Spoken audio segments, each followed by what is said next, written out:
Umabot sa tinatayang 2 milyong pisong halaga ng tanim na marijuana ang pinuksa ng mga tauhan ng Kalinga PNP sa ikinasang operasyon kontra iligal na droga sa lalawigan ng Kalinga.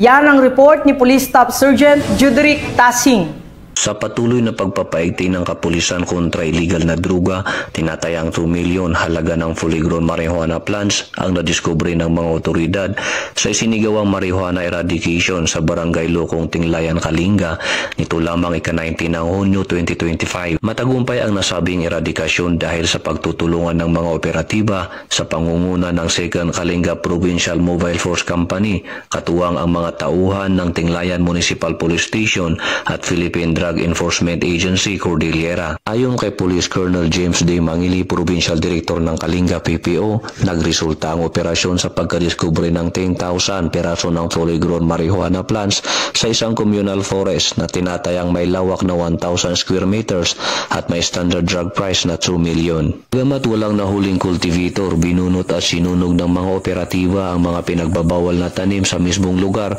pagkatapos ng pagdokumento at pagkuha ng sapat na sample upang isumiti sa Kalinga Provincial Forensic Unit para sa karagdagang pagsusuri.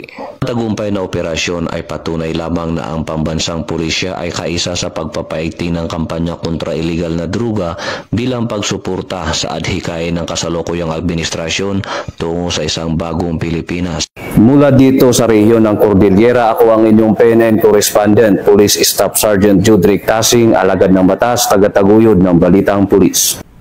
Maraming salamat, Staff Sergeant Tasing.